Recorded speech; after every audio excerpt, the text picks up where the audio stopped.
দেখো এই অঙ্কটা কী বলছে, বলছে যে 2x² 5x + 1 = 0। তাহলে x - 1/x 2x কত হবে, রাইট?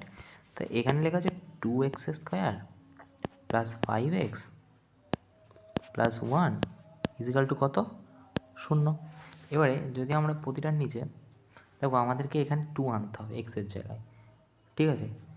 সো আমরা যদি প্রথমে এক্স দিয়ে ভাঙি পুরো ব্যাপারটাকে, তাহলে কী হচ্ছে, কারণ 0-র নিচেও যদি এক্স 0 হয়ে যাবে, তো আমি এখান থেকে এক্সটাকে উড়িয়ে দিলাম। ওকে, ঠিক আছে? এদিকে বসলে ওদিকেও বসবে, সো এই দুটো কেটে গেল, মানে এটাও কাটলো, এটাও কাটলো, এটাও কাটলো, এটাও কাটলো। তাহলে এখানে থাকছে 2x + 5 + 1/x = 0। তাও কিন্তু এক্স আসছে না। এবারে কি করতে হবে, এবারে যদি এখানে 2 করি, এখানে 2 করি, এখানেও 2 করতে হবে। তো এখানে 2 করলেও তো সেই 0ই আসবে, তাই বসালাম না। সে এবারে কাটো দেখি, তাহলে কত হচ্ছে, x + 1/2x = এটা ওদিকে চলে যাবে, কত হবে, -5/2, রাইট? তাহলে যেটা চাইছিল সেটা তো পেয়ে গেছি, কিন্তু একটা জিনিস পাইনি, কোনটা, মাইনাস আছে প্লাস আছে, রাইট? এবারে মাইনাস বানাবো কী করে, আমাদের প্লাস থেকে মাইনাসে যাওয়ার সূত্র আছে।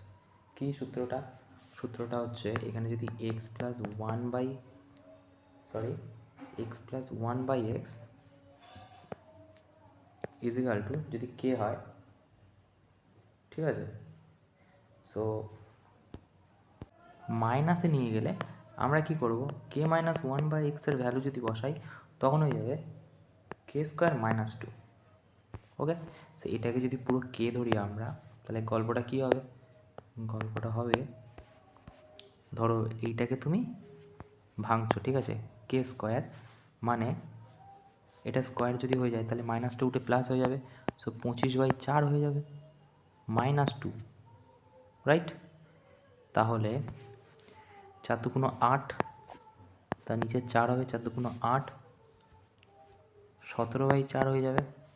এইবারে যদি রুট থেকে বের করো, তাহলে কী হবে, এখানে তো 17 রুট থাকবেই, আর এটা রুট থেকে বের হলে 2 হয়ে যাবে, সেইটাই হয়ে যাবে অ্যান্সার আমাদের। সো 17 √17/2, ওকে।